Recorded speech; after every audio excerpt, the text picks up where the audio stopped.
Hello and very warm welcome to all of you. कैसे हैं आप सब? मैं आपका मेंटर और आप देख रहे हैं लर्न इंग्लिश विदाउट रूल्स का स्पेशल सेशन।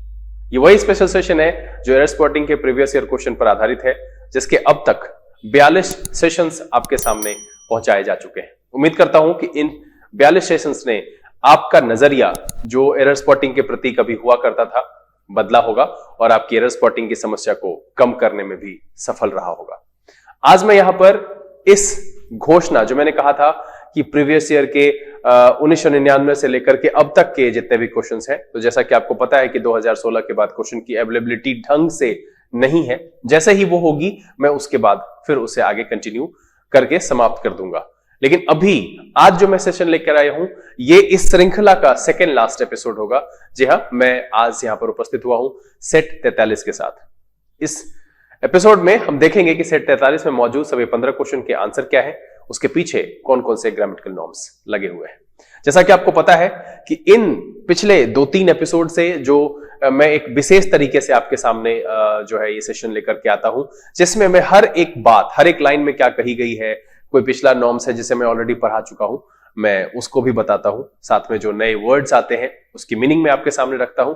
तो एपिसोड को शुरू से अंत तक देखिएगा, बने रहिएगा, क्योंकि हर एक पॉइंट, हर एक बात आपके लिए जानना बहुत जरूरी है। अंग्रेजी सीखना है तो बने रहिए। यहां पर वैसे तो मैं उम्मीद करता हूं कि आप सबने सेट पहले से सॉल्व कर रखा होगा और अब आंसर और एक्सप्लेनेशन की बारी है। लेकिन वैसे बच्चे जिन्होंने सेट को सॉल्व नहीं किया है तो वीडियो को यहीं पर पॉज कर लीजिए, नीचे डिस्क्रिप्शन में लिंक है, आप उसे पहले डाउनलोड कीजिए, क्वेश्चन नंबर सेट 43 का, और फिर उसे बनाइए और फिर वीडियो को प्ले करके आप मेरे साथ आइए, देखिए कि आखिरकार किसी क्वेश्चन का आंसर क्या है और उस आंसर की वजह क्या है। तो चलिए बिना देरी किए हुए आंसर से नोटबुक और पेन लेकर के तैयार हो जाइए। देखते हैं कि सेट 43 में मौजूद सभी 15 क्वेश्चन के आंसर क्या है और उसके पीछे कौन कौन से ग्रामेटिकल नॉर्म्स लगे हुए हैं। चलिए देखा जाए।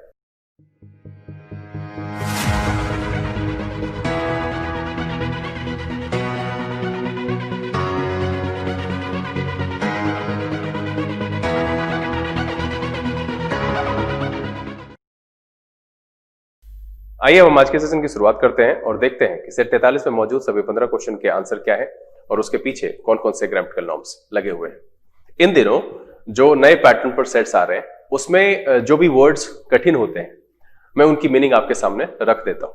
मुझे कभी कभी ऐसा लगता है कि क्या ऐसा करना उतना ही फायदेमंद है जितना मैं सोच रहा हूं, क्योंकि बहुत सारे बच्चे ये शिकायत करते हैं कि वर्ड्स में याद तो कर लेता हूं लेकिन वो मेरे साथ टिकता नहीं है।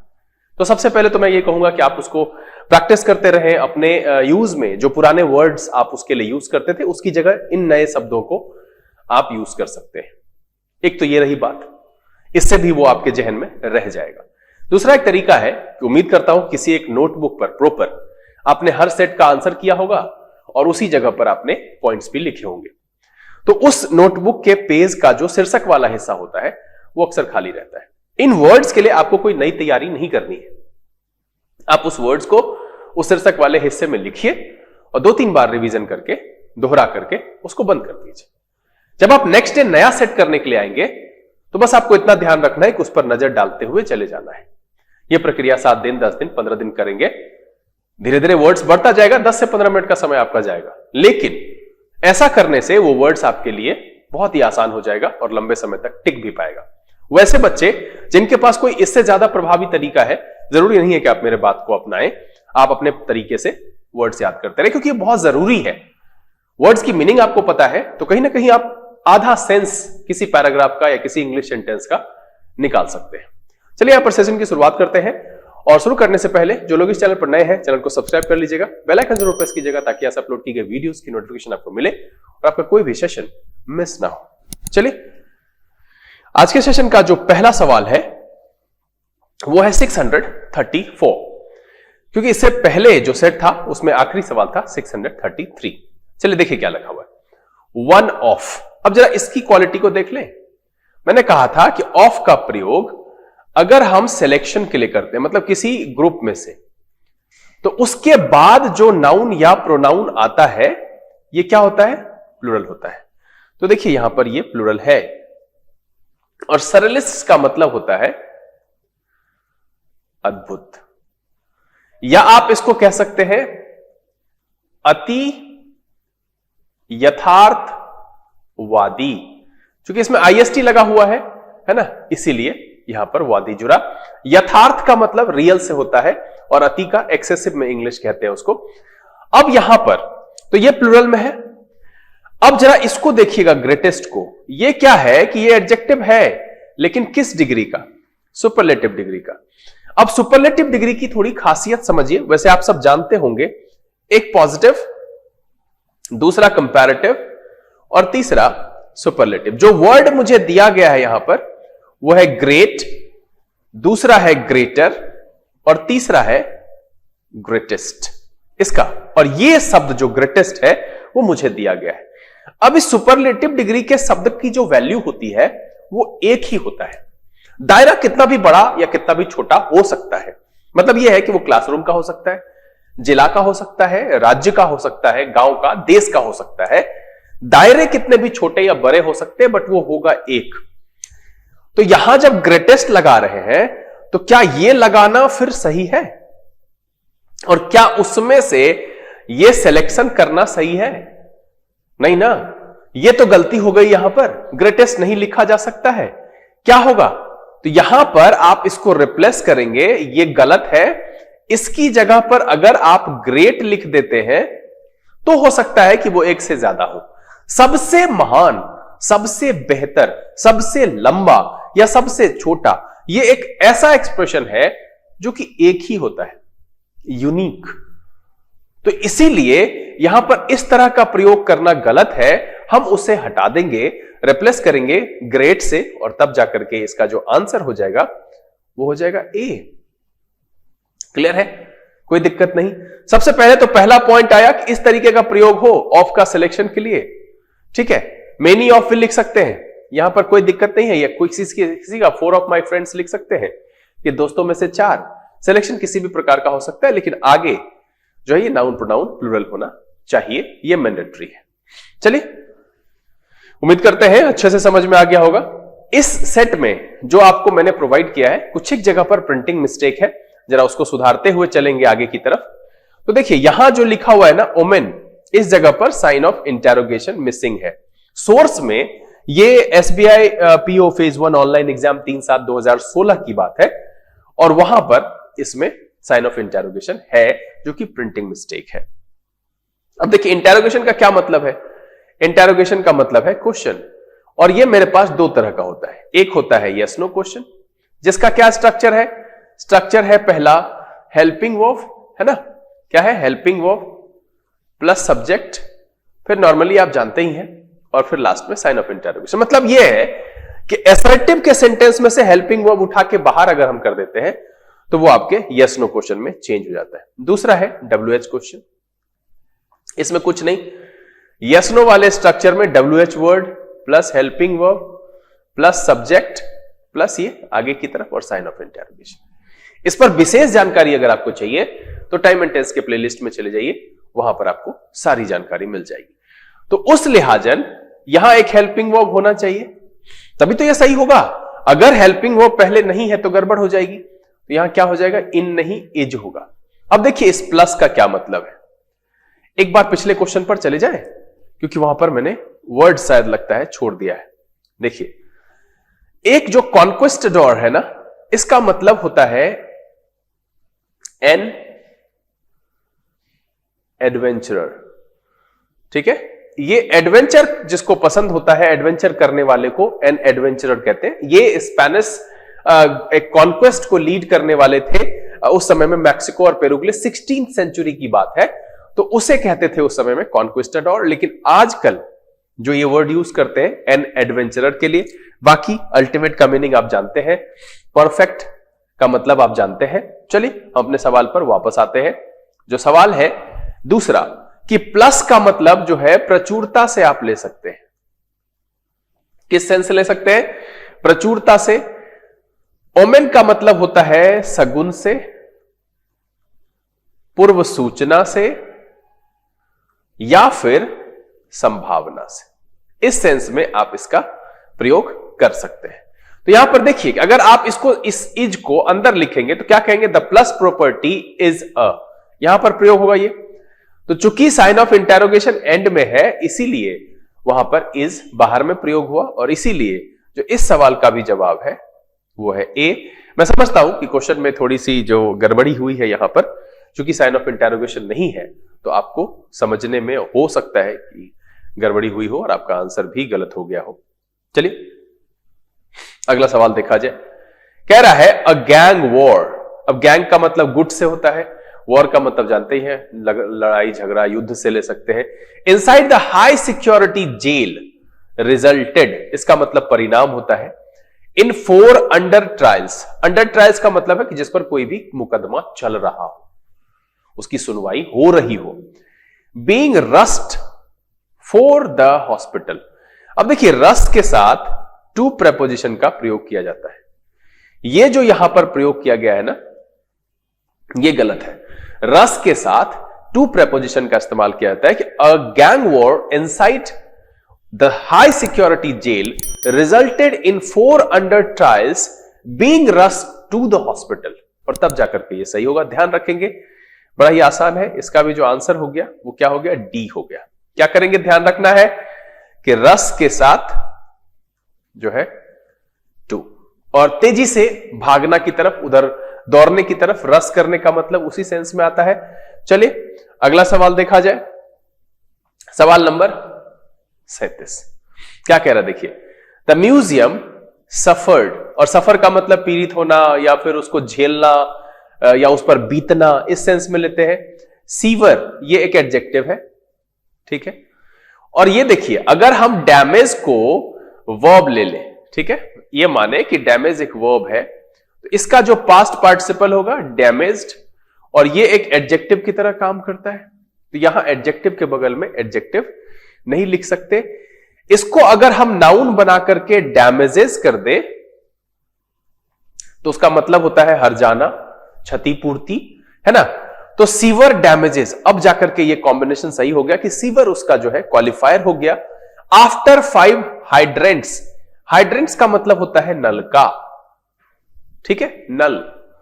वर रेंडर्ड, रेंडर्ड मतलब होता है बना दिया। चूंकि यहां पर ईडी लगा हुआ है इसलिए मैं लिख रहा हूं बना दिया। ऐसे बना देना, प्रस्तुत करना, प्लस्तर करना, वो जो प्लस्तर करते हैं ना फर्श पे सीमेंट का, वो एक जो लेयर लगाते हैं प्लेन करके, तो उस सेंस में रेंडर का मतलब है बना देना, प्रस्तुत करना। यहां ईडी लगा हुआ है इसलिए मैं इस पर ऐसा बना दिया, प्रस्तुत किया। अब इसकी जगह पर किया लिखेंगे इस संदर्भ में, तो ये बिल्कुल जो है उस लेवल पर सही हो जाएगा। एक सुधार यहां करेंगे कि ये जो लिखा हुआ है ना यूजफुल, ये फुल यहां पर नहीं है, ये मिसप्रिंट है, यूजलेस। कि the museum suffered sewer damages, तब जाकर के एक एडजेक्टिव नाउन को क्वालिफाई करेगा।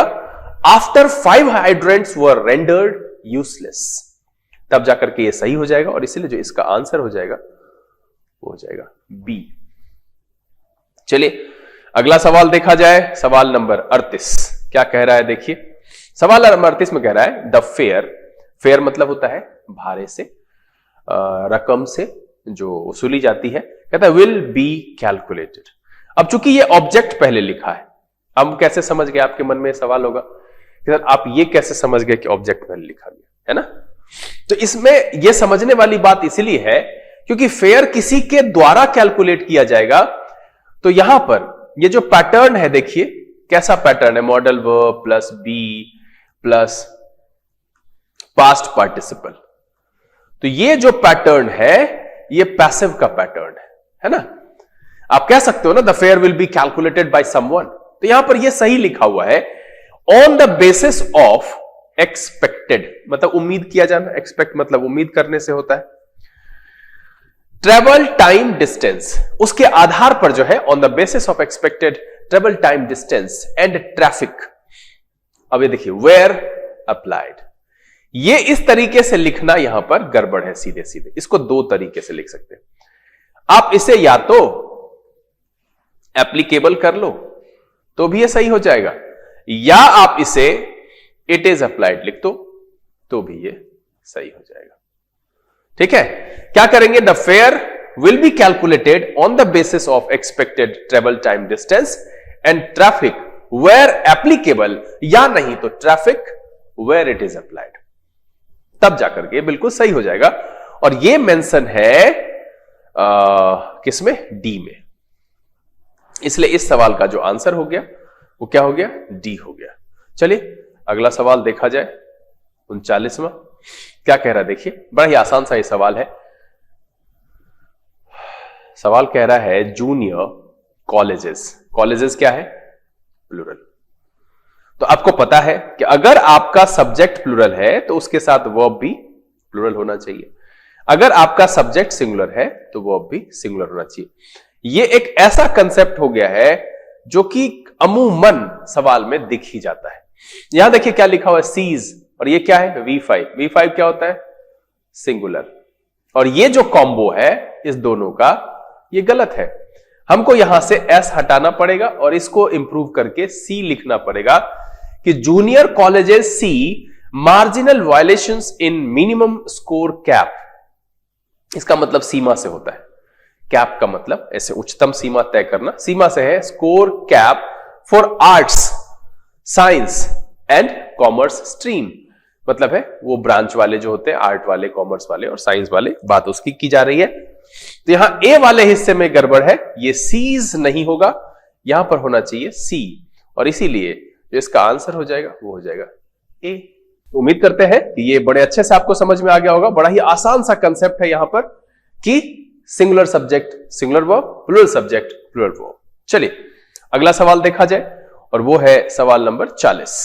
क्या कह रहा है देखिए कि द एक्टर हैज फाइल्ड, और यहां पर देखिए कंसेप्ट क्या है कि हैव या हैज प्लस V3, ये किसके लिए इस्तेमाल होता है? प्रेजेंट के लिए। क्या दर्शाता है? Finished action. ये सब ध्यान रखिएगा, फिनिश्ड एक्शन के लिए। और यही पास्ट के लिए दर्शाना हो तो क्या करते हैं? Had plus V3। क्या दर्शाता है? फिनिश्ड एक्शन, है ना? फिनिश्ड एक्शन किसके लिए दर्शाता है भाई? पास्ट के लिए। क्यों? क्योंकि ये V2 है। तो ये सब ध्यान रखना है ना? कह रहा है the actor has filed a case against the director and has short. अब देखिए सॉट जो है ना, ये सीक का दूसरा फॉर्म है, तीसरा फॉर्म, तीनों दोनों सेम होता है। और इसका मतलब होता है चाहना, इच्छा करना, है ना? सॉट का मतलब होता है चाहना, इच्छा करना, या जो है ढूंढना या ढूंढा गया, इस सेंस में। सीक का मतलब चाहत से होता है। तो यहां देखिए क्या कह रहा है कि एक्टर ने एक केस फाइल किया डायरेक्टर के against and sought a written apology. Apology का मतलब होता है माफीनामा, है ना? कि लिखित माफीनामा की चाहत उसने दिखाई है। तो यहां जो ये हैज लगा हुआ है ये बेकार है। अगर हम एंड से दो को जोड़ रहे हैं और एक ही प्रकार के वर्ब अगर हम रख रहे हैं तो जो एक हेल्पिंग वर्ब है वो उसी से काम चल जाएगा। कि जैसे कहते हैं कि he has played and won the match. अब यहां पर क्या हुआ कि हमने दो सेंटेंसेस इसमें कहा कि he has played and he has won the match. हमने दोनों को मिला दिया कि उसने मैच खेला है और जीत भी लिया है। यही सेंस है ना कि he has played and won the match.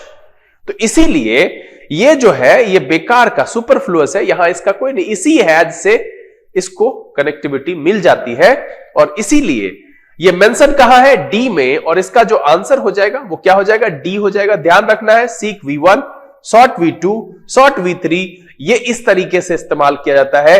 V2 का जब प्रयोग करेंगे पास्ट के इस्तेमाल में करेंगे और हैज हैव के साथ करेंगे तब ये परफेक्ट की तरह इस्तेमाल होगा। हैव भी कर सकते हैं, हैज भी कर सकते हैं, हैड भी कर सकते हैं, और मैंने आपको दोनों बातें यहां पर बताई है कि हम किस तरीके से इस्तेमाल करते हैं। तो इस सवाल का आंसर क्या हो गया? डी। क्या था इसमें? हैज का अनावश्यक प्रयोग। चलिए अगला सवाल देखा जाए और वो सवाल नंबर है 41। क्या कह रहा है देखिए, the practice of big pharma companies offering kickbacks. इसका मतलब होता है रिश्वत। किकबैक का मतलब होता है रिश्वत। To prescribing physicians may not be a breach. Breach का मतलब होता है भंग करना या भंग या दरार, ठीक है, या टूट फूट, या उसका जो है उसको तोड़ना या उसके खिलाफ जाना, इस सेंस में भी उसको कह सकते हैं। और इथिक्स का मतलब है नीति से, नैतिकता से, नीतिगत मूल्यों से। तो कह रहा है कि the practice of big pharma companies offering kickbacks to prescribing physicians may not be a breach of ethics. और इसमें ए वाले हिस्से में, बी वाले में, सी वाले में, डी वाले में कहीं पर भी कोई गड़बड़ी नहीं है। और जो सारे वर्ड्स हैं वो सामने मैंने क्लियर कर दिया है, इसलिए इसका जो आंसर है वो है नो एरर, और जो ऑप्शन है वो है ई। इसमें कोई भी गड़बड़ी नहीं है। The practice of big pharma companies offering kickbacks to prescribing physicians may not be breach of ethics, और एथिक्स का मतलब नीति, नैतिकता, नीतिगत मूल्य इससे है। और ब्रीच का मतलब ऐसे सिक्योरिटी ब्रीच आपने सुना होगा कि सिक्योरिटी में किसी प्रकार की गड़बड़ी हो, वो टूट जाए, भंग हो जाए, तो उसके लिए शब्द इस्तेमाल करते हैं। चलिए अगला सवाल देखा जाए, 42वां। देखिए क्या कह रहा है, the government has narrowed it's list. अब देखिए इसको हैज लिया ना, इसलिए ये सिंगुलर लिया है ना, list of candidates to become the next governor of RBI, है ना। क्या किया है, नैरोड किया है। लेकिन ये जो इस तरीके से लिखा हुआ है, तो नैरो का मतलब होता है सकरा करना, लेकिन इसके लिए एक उचित जो वर्ड है वो है नैरो डाउन। इसका मतलब होता है सीमित करना। तो यहां पर अगर हम इसके साथ डाउन जोड़ दें तब जाकर के ये बिल्कुल फिट बैठेगा मीनिंग पर, कि गवर्नमेंट ने जो लिस्ट है ना कैंडिडेट्स की, उसको सीमित कर दिया है, जो कि आगे to become the next governor of RBI, next governor of RBI के लिए जो लिस्ट है उसे अब सीमित कर दिया है। तो इसके ए वाले हिस्से में नैरोड के बाद हम यहां पर डाउन जोड़ेंगे और तब जाकर के सही होगा, और इसीलिए जिसका आंसर है वो हो जाएगा ए। ध्यान में रखने वाली बात आपके लिए ये आई कि नैरो डाउन का मतलब होता है सीमित करना, कम करना, छांटना, ये भी कह सकते हैं, इस सेंस में इस्तेमाल किया जाता है। चलिए अगला सवाल देखा जाए, 43वां। क्या कह रहा है, a prisoner in remanding escaped. देखिए सबसे पहले तो यहीं पर है इन रिमांड, नॉट रिमांडिंग, ये लिखना इस तरीके से गलत है। अब देखिए ये व्यवहारिकता पर आधारित सवाल है। जब आप न्यूज़पेपर पढ़ेंगे ना तो ये समझ में आ जाएगा कि भैया अ प्रिजनर इन रिमांडिंग ठीक नहीं लग रहा, प्रिजनर इन रिमांड है ना। एस्केप का मतलब होता है भाग जाना, भाग गया, चूंकि एस्केप्ड लिखा हुआ है। फ्रॉम द क्लच, क्लच का मतलब पकड़ होता है। और देखिए इसी से जो है आप वो जो लड़कियां औरतें इस्तेमाल करती हैं अपने बाल में, उसको कहती हैं क्लचर। क्लचर का मतलब होता है पकड़ने वाला, वो बाल को ऐसे घुमा करके उसको ऐसे पकड़ा देती है, वो ऐसे पकड़े रहता है। तो यहां पर जो क्लच है, क्लच का मतलब यहां पर पकड़ से है। Of two policeman while being taken to the state's central prison yesterday afternoon. मतलब है कि जो दो प्रिजनर थे, दो कैदी, प्रिजनर का मतलब यहां पर, इसका मतलब होता है कैदी।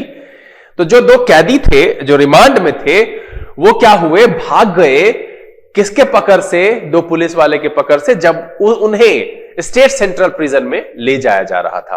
तो यहां पर जो गड़बड़ है वो ए वाले हिस्से में है, दिस वन इज रिमांडिंग, ये नहीं होना चाहिए। इसकी जगह पर हम क्या लिखेंगे, रिमांड। और इसीलिए जो इसका आंसर हो जाएगा वो क्या हो जाएगा, ए। क्लियर है। बाकी इसमें जो वर्ड है सब भी क्लियर कर दिया मैंने।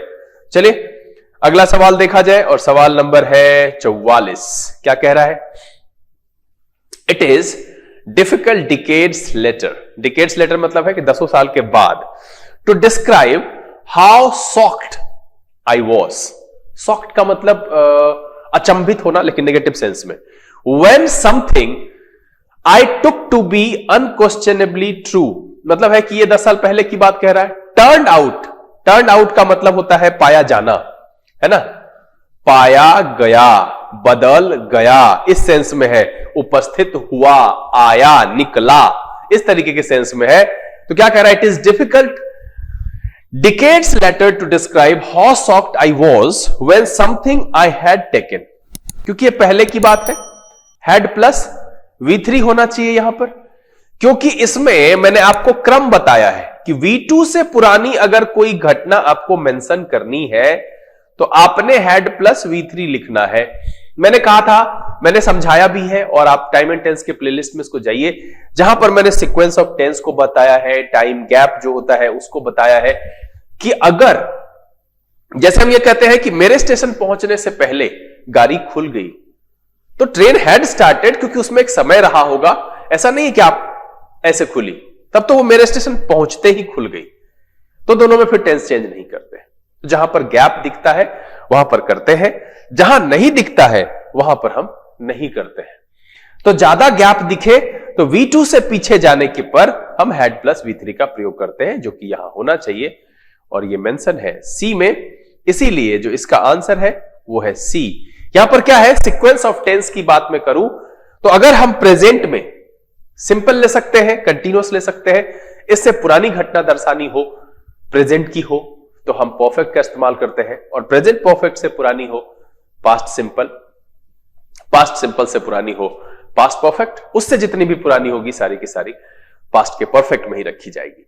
मैंने कहा कि पास्ट, एक और बात है कि पास्ट की कोई घटना जो कि अकेला हो उसको कभी भी परफेक्ट में नहीं लिखते हैं जब तक कि उसमें कोई ऐसा शब्द ना दिया गया हो जो यह इंडिकेट करता हो कि वो किसी काम से पहले का काम है। नहीं तो हर बार वह कल गया, ही वेंट यस्टरडे, वह कल गया था तो भी ही वेंट यस्टरडे, उसमें कोई भी गड़बड़ी नहीं होगी, और वह पहले ही जा चुका था तब वहां पर हम परफेक्ट का इस्तेमाल करेंगे। चलिए अगला सवाल देखा जाए, 45वां। क्या कह रहा है, one likely approach is to persuade entire villages to pledge publicly that they are abandoning the practice। अब यहां पर क्या कह रहा है कि one likely approach। अब देखिए अप्रोच का मतलब होता है किसी तक जाने की कोशिश करना, है ना, पहुंच के सेंस में इस्तेमाल करते हैं। परसुएड का मतलब होता है राजी करना, या फिर यूज करते हैं समझाना, राजी करना या समझाना। उसके बाद जो प्लेज का मतलब होता है, ये इस वर्ड का मतलब होता है प्रतिज्ञा करना, या कभी कभी गिरवी रखना। ये भी जो है प्लेज के सेंस में आपने इकोनॉमिक्स में पढ़ा होगा, लोन वोन के सेंस में, मैं उतने डिटेल में यहां पर नहीं जाऊंगा। वचन कह सकते हो इसको। तो यहां पर क्या है कि one likely approach is to persuade entire villages to place publicly that they are abandoning. Abandon का मतलब होता है परित्याग करना, है ना, परित्याग करना मतलब छोड़ देना, त्याग देना, ठीक है। उन्मुक्त होना, उन्मुक्त मतलब वही आजाद होना, जब किसी चीज को छोड़ देंगे तो आजाद हो जाएंगे, उन्मुक्त होने के सेंस में इसका इस्तेमाल करते हैं। तो यहां पर क्या है कि द प्रैक्टिस। अब इसमें देखिए कि one likely approach is to persuade, 2 + V1 है, तो 2 + V1 को मैंने कहा था कि ये नाउन इक्विवेलेंट होता है, यूज कर सकते हैं। एंटायर विलेजेस टू प्लेस, ये भी फिर V1 है। पब्लिकली मतलब है वचन देना publicly, that they are abandoning the practice, किसी एक प्रैक्टिस की बात कर रहा है कि वो उसको छोड़ रहा है, उसका वचन देना। तो इसमें कोई भी गड़बड़ी नहीं है, ना ए में, ना बी में, ना सी में, ना डी में, इसलिए इसका जो आंसर है वो है नो एरर, और जो ऑप्शन है वो है ई। इसमें जो टोटल वर्ड आया, अप्रोच का मतलब है पहुंच, है ना, अप्रोच का मतलब कुछ करने का तरीका, है ना। उसके बाद क्या कह रहा है, परसुएड का मतलब राजी करना है, समझाना। विलेजेस टू प्लेस, प्लेस का मतलब होता है वचन या प्रतिज्ञा करना पब्लिकली, है ना, दैट दे आर एबेंडनिंग, छोड़ रहे हैं, परित्याग कर रहे हैं द प्रैक्टिस। तो कहीं पर भी कोई गड़बड़ी नहीं है, और इसलिए जिसका आंसर है वो है आपका ई। चलिए अगला सवाल देखा जाए, 46वां। देखिए फिर से आ गया एबेंडन, है ना। क्या कह रहा है, I abandoned drawing rooms ever since my teens age I being. नहीं, ये इस तरीके से प्रयोग नहीं होता है। आई बिकम या बिकेम, देखिए पास्ट में है, हाँ became. I became completely involved in training for swimming wherein I became the national champion। यहां क्या कह रहा है, देखिए ये भी पास्ट में है ना, I abandoned। यहां पर भी पास्ट की घटना दिख रही है, यहां पर भी पास्ट की घटना दिख रही है। तो सिंपल सी बात है कि abandon जो है वो परित्याग करने से है, छोड़ देने से है। Drawing room ever since my teens age I became completely involved, involved का मतलब शामिल होने से होता है, in training for swimming wherein I became the national champion। और इसीलिए जो गड़बड़ी है वो किस वाले हिस्से में है, यहां पर और ये हिस्सा बी में मेंशन है, इसलिए जो इसका आंसर हो जाएगा वो क्या हो जाएगा, बी हो जाएगा। इसमें एबेंडन पुराना ही वर्ड आया, चैंपियन जानते ही है, ड्राइंग रूम जानते ही है, इन्वॉल्व का मतलब आप जानते ही हैं, शामिल होना, तो इसीलिए जो इसका आंसर हो जाएगा वो हो जाएगा बी। चलिए अगला सवाल देखा जाए, वो है 47वां। क्या कह रहा है, क्वांटम फिजिक्स। अब देखिए फिर से एक बच्चे वाला सवाल, क्या आया, singular subject, verb singular, subject plural, verb plural. अब जब क्वांटम फिजिक्स है, दिस वन इज सिंगुलर, तो यहां पर प्रेजेंट नहीं लिख सकते बॉस, लिखना क्या पड़ेगा, presents. Particular limits on human knowledge as it suggest that here is a basic randomness, मतलब अनियमितता और अनसर्टेनिटी। देखिए वो बात यहां पर भी लिख दिया है, अनसर्टेनिटी इन द यूनिवर्स। तो यहां पर इसे क्या करेंगे, हम प्रेजेंट्स में चेंज करेंगे, V5 का प्रयोग करेंगे, तब जाकर के ये सही हो जाएगा, और इसीलिए जो इसका आंसर हो जाएगा वो ए हो जाएगा। देखते हैं हर सेट में कहीं ना कहीं ये सब्जेक्ट वर्ब वाला जो कॉम्बिनेशन है ये आ ही जाता है। जल्द ही इस पर भी बात करेंगे, सब्जेक्ट वर्ब एग्रीमेंट में इस पर विस्तार से चर्चा करेंगे हम, तब और क्लियर हो जाएगा, एरर स्पॉटिंग और आसान हो जाएगा। चलिए आज के सेशन का आखिरी सवाल, क्या कह रहा है कि द विलेजर्स हैव थ्रेटेंड। देखिए V3 है प्लस V3 सही कॉम्बिनेशन है, टू बॉयकॉट मतलब होता है बहिष्कार करना, है ना, क्या है, बहिष्कार करना। क्या, अपकमिंग इलेक्शंस, सिंस देयर क्यों लिखा, क्योंकि देखिए यहां प्लूरल है, विलेजर्स, तो इसीलिए देयर का मतलब है विलेजर्स, इसलिए लिखा।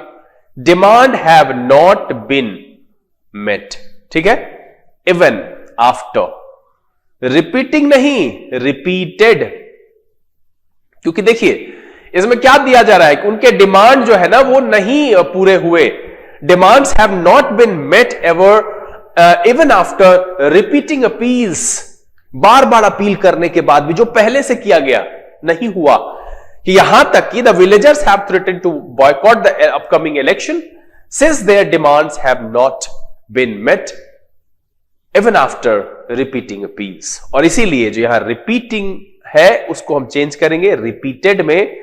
क्यों ऐसा किया, रिपीटिंग भी तो ठीक ही लग रहा है, नहीं, यहां जो संदर्भ है उसमें यह दिया गया है कि धमकी भी दी, बार बार अपील किया, तो इसलिए रिपीटेड अपील्स। मैंने पहले भी कहा था कि पास्ट पार्टिसिपल का प्रयोग हम तब करते हैं उस प्रकार के एडजेक्टिव के तौर पर होता है जिनमें मैंने कहा था स्टोलन बैग, तो ये समझिए कि पर्स पहले चुराई गई, बड़ा ही आसान सा समझना है।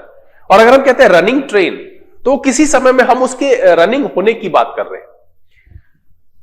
वॉज डेंजरस कहेंगे तो पास्ट समय में, इज डेंजरस कहेंगे तो अभी के समय में, तो वो हेल्पिंग वर्ब से निर्भर करता है। बट स्टेटस क्या दिखेगा, रनिंग। स्टोलन बैग का स्टेटस क्या दिखेगा, पहले चोरा गई, वो प्रेजेंट के समय में चोरी हुई, पास्ट के समय में चोरी हुई, उससे कोई फर्क नहीं पड़ता है। आप उसको ऐसे भी लिख सकते हैं, stolen bag is good, stolen bag was good, अच्छा था, अच्छा है, उससे फर्क नहीं पड़ता है। बट ये उसके स्टेटस को बताता है कि वो पहले चुरा ली गई है, और इसीलिए यहां पर जो है अपील कई बार किए गए, क्योंकि हमें यहां क्या लिखा कि demands have not been met, पूरे नहीं हुए, तो इसलिए यहां पर रिपीटेड सही है, और इसका जो आंसर हो जाएगा वो हो जाएगा आपका डी। ये डी में जो मेंशन किया गया है रिपीटिंग, हम उसको बदलेंगे रिपीटेड में, और तब जाकर के ये बिल्कुल सही हो जाएगा। उम्मीद करता हूं कि आज का सेशन आपके लिए मजेदार रहा होगा, और जितने भी वर्ड्स बताए अधिकांशतः आपके लिए नए होंगे। आपने पूरे सेशन को एंजॉय किया, 15 क्वेश्चन आपने बनाए और आपका अधिकांश आंसर सही हुआ। आप जरूर नीचे मार्क्स लिख करके सूचित करें, साथ ही यह बताएं कि कौन से क्वेश्चन में गड़बड़ी हुई। अगर मैंने कुछ समझाया है वहां पर कुछ गड़बड़ी हुई तो आप उसे भी लिख करके पूछिए, क्योंकि आपकी जिज्ञासा ये दर्शाती है कि मेरा ये प्रयास कितना सफल रहा और आप कितने ज्यादा सीख पाए। बहरहाल समय है यहां से विदा लेने का, लेकिन जाने से पहले जिन्होंने चैनल को सब्सक्राइब नहीं किया है सब्सक्राइब कर लीजिए, बेल आइकन जरूर प्रेस कीजिएगा ताकि ऐसे अपलोड की गई वीडियोस की नोटिफिकेशन आपको मिले और आपका कोई भी सेशन मिस ना हो। जो लोग पहले से जुड़े हुए हैं ज्यादा से ज्यादा सोशल नेटवर्किंग साइट पर शेयर करें, पढ़े पढ़ाएं, खुश रहे, मस्त रहे। अगले दिन बहुत जल्द एक नए सेशन में नई और रोचक जानकारी के साथ आपके सामने उपस्थित होंगे। तब तक के लिए घर में रहिए, खुश रहिए, मस्त रहिए, पढ़ते जरूर रहिएगा। लर्न इंग्लिश विदाउट रूल्स के सेशन से this is B K Singh signing off. Keep reading, keep practising. Thank you, God bless you.